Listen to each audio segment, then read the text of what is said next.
जय हिंद दोस्तों, welcome back to my YouTube channel.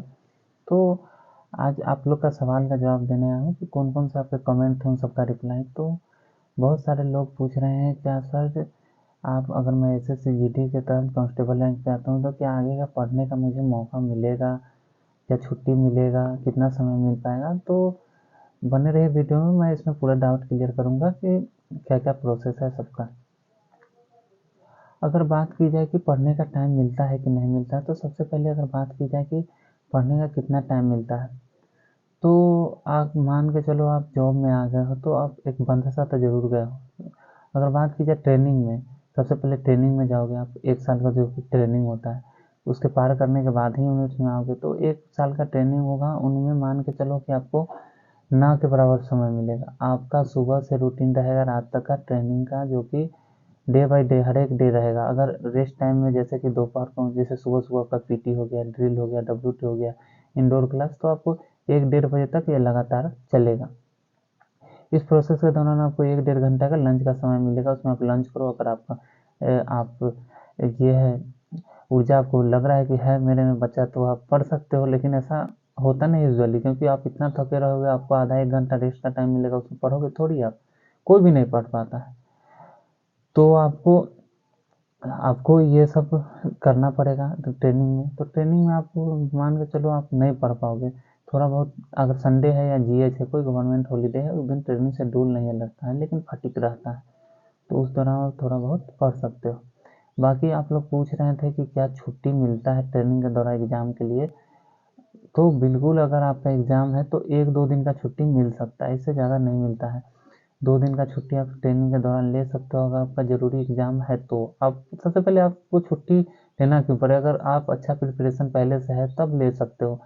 आप सोचोगे कि मैं ट्रेनिंग में तैयारी करके दे दूँ, तो ऐसा बिल्कुल नहीं होगा। मैं ट्रेनिंग से आया, जस्ट मेरा मेंस का एग्ज़ाम था, मैं अपना खुद का बताता हूँ, रेलवे मेंस का था।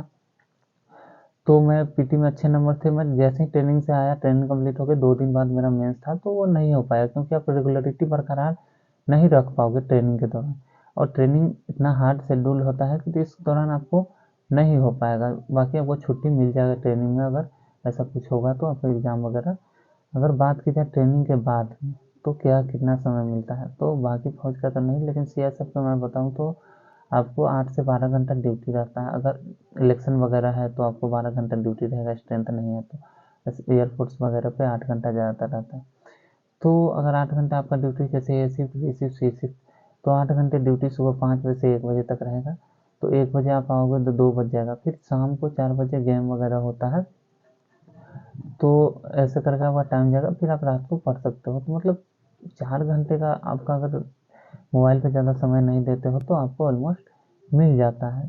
अगर बात की जाए कि छुट्टी मिलता है, तो इससे हायर पे के लिए आपको नो ऑब्जेक्शन सर्टिफिकेट मिलता है, जो कि आप डिपार्टमेंट से ले सकते हो। अब फॉर्म भरने के बाद अप्लाई कर सकते हो, तो आपको अगर स्ट्रेंथ रहे तो आपको छुट्टी के लिए ऑलमोस्ट छोड़ दिया जाता है। तो ऐसे करके, बट ट्रेनिंग में आप पूछ रहे हो कि क्या ट्रेनिंग में पढ़ने का टाइम मिलेगा, तो मुझे नहीं लगता कि कोई पढ़ पा रहा था मेरे ट्रेनिंग में, जब मैं ट्रेनिंग कर रहा था, क्योंकि लोग इतना थक जाते हैं कि आपको आराम के लिए समय खोजना पड़ता है कि कब करें, क्योंकि सुबह 3 4 बजे उठना है आपको। सारा दिन तक थकने के बाद आप रात को जब 7 8 बजे मिलेगा आपको मौका, तो आप कैसे पढ़ पाओगे इतना थकने के बाद। तो ये पॉसिबल नहीं है। थोड़ा बहुत 10 15 मिनट आधा घंटा पढ़ सकते हो रेगुलरिटी बरकरार रखने के लिए। अगर कोई मुख्य एग्जाम आपका है बीच में, तो आप थोड़ा सा एफर्ट लगा सकते हो ज़्यादा, और बीच में आपको छोड़ा जा सकता है। अगर आपका एग्जाम के लिए जाना है तो 2 3 दिन के लिए छोड़ दिया जाता है। तो जय हिंद। आगे के आप कोई भी कमेंट हो तो कर सकते हो, मुझे इंस्टा पे डीएम कर सकते हो। जय हिंद, मिलते हैं आगे वीडियो में।